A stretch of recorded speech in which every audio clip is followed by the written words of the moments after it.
बिस्मिल्लाहिर्रहमानिर्रहीम, अस्सलाम वालेकुम। CS वाइब्स में वेलकम। कंप्यूटर बेसिक्स का ये हमारा 9th लेक्चर है। इससे पहले 2 लेक्चर्स में जो हम लोगों ने बात की थी वो कंप्यूटर की क्लासिफिकेशंस पर की थी। इस लेक्चर में हम बात करेंगे कंप्यूटर की टाइप्स पर। आप लोगों को मैं बता चुका हूँ कि कंप्यूटर की जो क्लासिफिकेशन है वो डिपेंड करती है कंप्यूटर के साइज़ पर, उसकी प्राइस पर और उसकी प्रोसेसिंग पावर पर। कंप्यूटर की जो टाइप्स हैं ये बेसिकली कंप्यूटर के डेटा के हवाले से हैं कि कंप्यूटर किस किस्म का डेटा कंप्यूट करता है। इस लिहाज से कंप्यूटर की टाइप्स डिफाइन की जाती हैं। There are 3 types of computers: analog computer, digital computers and hybrid computers. अच्छा जी, पहले हम बात करते हैं एनालॉग कंप्यूटर्स पर। Analog computer analog data accept करते हैं और उसको कंप्यूट करके हमें आउटपुट दे रहे होते हैं।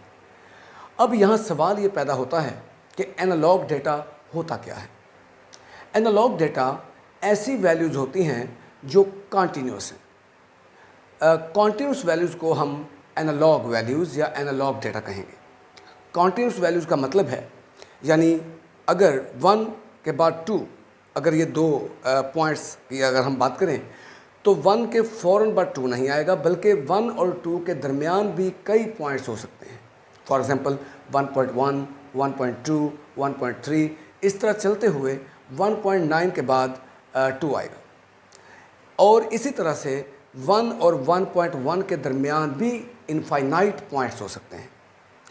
और जो एनालॉग कंप्यूटर्स होते हैं वो कॉन्टीन्यूस वैल्यूज़ को रीड करते हैं। यानी फॉर एग्ज़ाम्पल कि अगर 1 से वो कंप्यूटर 2 पर जाएगा तो वो डायरेक्ट 1 से 2 पर नहीं जाएगा, बल्कि 1 और 2 के दरमियान जितने पॉइंट्स हैं उनको रीड करता हुआ जाएगा। इनमें से कोई वैल्यू भी स्किप नहीं होगी। इसे कहा जाता है कॉन्टीन्यूस डेटा या कॉन्टीन्यूस वैल्यूज़। जो टेम्परेचर है, हमारी आवाज़ है या प्रेशर है, ये सारी मेजर अप की जाती हैं एनालॉग हवाले से। एनालॉग डेटा है ये, और एनालॉग कंप्यूटर्स इन्हीं वैल्यूज़ को कैलकुलेट कर रहे होते हैं और हमें आउटपुट दे रहे होते हैं। एनालॉग कंप्यूटर की जो आउटपुट है वो किसी स्क्रीन पर नहीं आती, बल्कि एनालॉग कंप्यूटर जो हैं उनकी आउटपुट किसी मीटर के ज़रिए हम देख रहे होते हैं या किसी ग्राफ पर हमें नज़र आ रही होती है। इसके एग्जांपल्स पर भी हम बात करते हैं, लेकिन पहले आप लोग इस बात पर गौर कीजिएगा कि जो एनालॉग कंप्यूटर्स हैं, जिस तरह मैंने बताया कि वो एनालॉग डेटा को रीड करते हैं और हमें आउटपुट दे रहे होते हैं। अच्छा जी, ये जो कंप्यूटर्स हैं इनको ऑपरेट करना बड़ा मुश्किल काम है, क्योंकि इनके अंदर जो एक्यूरेसी है वो परफेक्ट नहीं है। इनकी जो आउटपुट हमारे सामने आएगी उसके अंदर कई एरर्स हो सकते हैं। इनको ऑपरेट भी हम बिल्कुल परफेक्ट तरीके से नहीं कर पाते। फॉर एग्ज़ाम्पल मैं आपको एक मिसाल देता हूँ कि आप एक शॉप पे जाते हैं, वहाँ पे शॉपकीपर के पास एक एनालॉग स्केल है जिसे हम तराजू कहते हैं। और एनालॉग स्केल जो होता है उसके अंदर आप देखेंगे कि उसमें एक हैंड है, एक पॉइंटर है जो कि वेट को पॉइंट कर रहा होता है। फॉर एग्ज़ाम्पल अगर आप 1 kg, 2 kg या 3 kg को चीज़ परचेज़ करते हैं तो वो उस तराजू के ऊपर रखेगा और वो जो उसका पॉइंटर है वो 3 के ऊपर चला तो जाएगा कि, और हम समझ जाएंगे कि 3 kg ये वेट हो चुका है, लेकिन ये एक्यूरेट 3 kg नहीं होगा। उसमें चंद ग्राम का फ़र्क भी हो सकता है, यानी एक्यूरेसी नहीं है।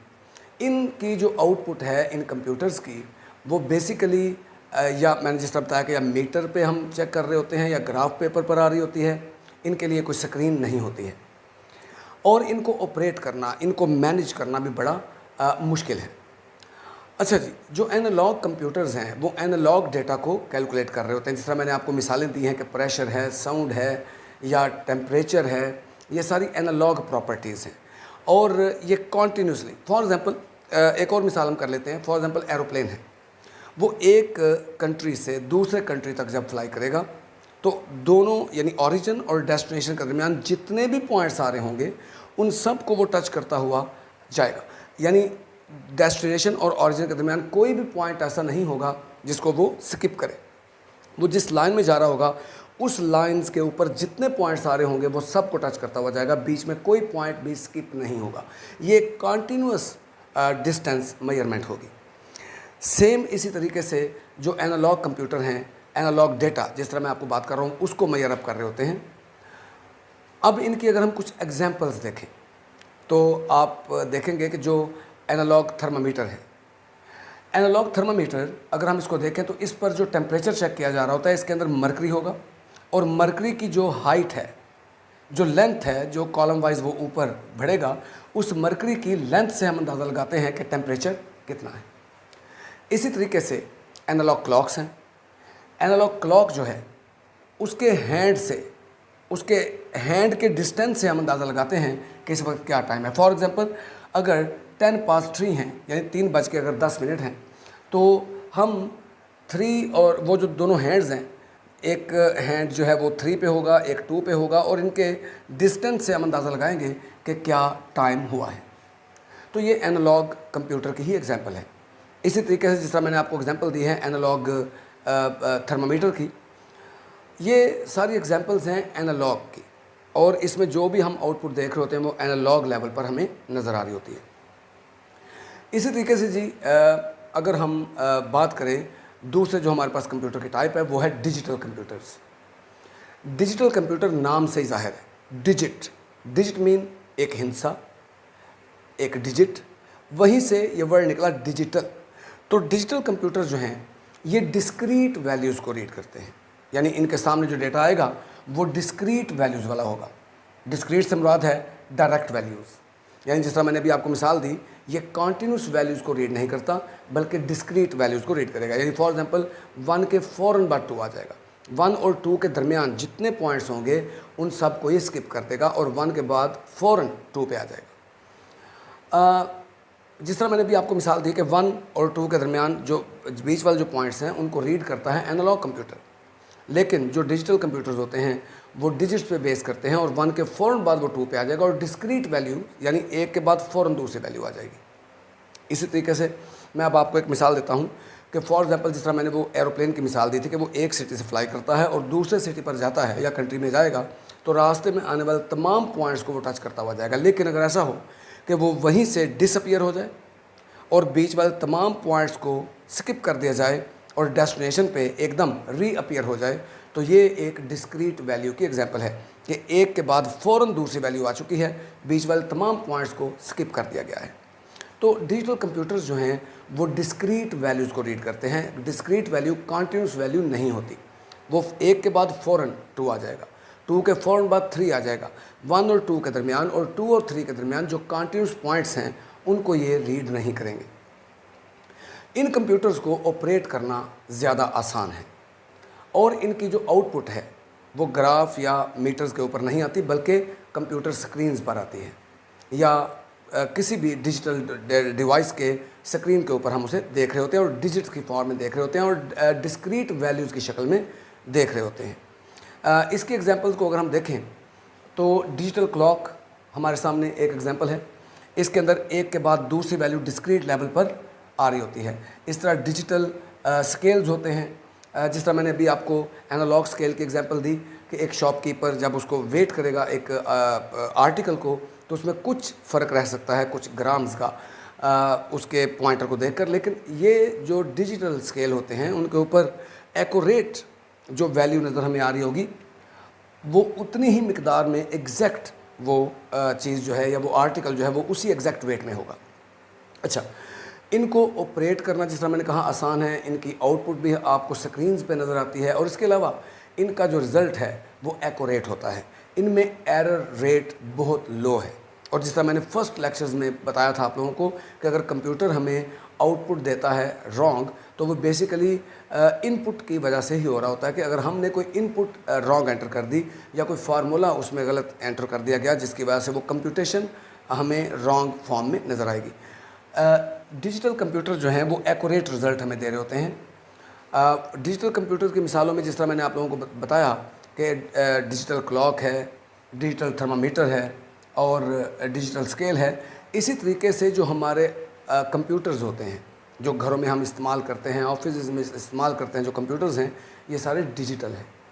इसका मतलब है कि इनके इंटरनल जो प्रोसेसर के अंदर जो भी कैलकुलेशन हो रही होती है वो डिजिटल डेटा के मुताबिक हो रही होती है, उसके अंदर डिस्क्रीट वैल्यूज़ हो रही होती हैं। और डिजिटल जो कंप्यूटर्स हैं या डिजिटल जो डिवाइसेस हैं उनके अंदर 2 किस्म का ही डेटा चल रहा होता है, 1 एंड ज़ीरो।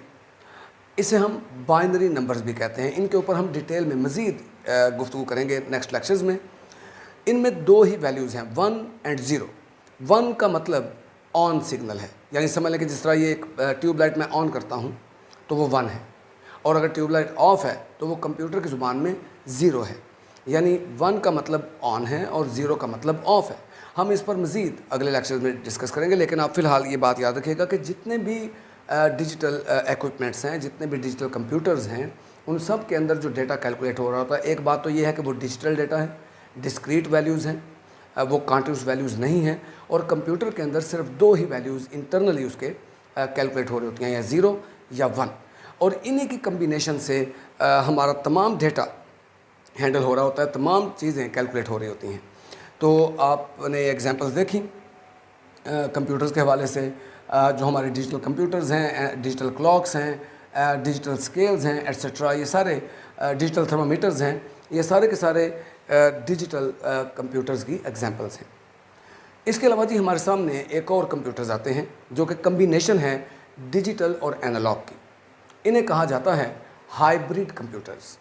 अच्छा, एक चीज़ मैं और आपको बताता चलूँ, कंप्यूटर के अंदर बहुत सी डिवाइसेस ऐसी आपको सुनने में आएंगी जिनको हम हाइब्रिड कहते हैं। हाइब्रिड का मतलब है मिक्सचर, ब्लेंड, एक कम्बिनेशन, ऐसी डिवाइसेस जो मोर देन 1 टास्क परफॉर्म कर सकती हैं। इसी तरीके से हाइब्रिड कंप्यूटर्स हैं। हाइब्रिड कंप्यूटर मिक्सचर हैं, कम्बिनेशन हैं एनालॉग का और डिजिटल का।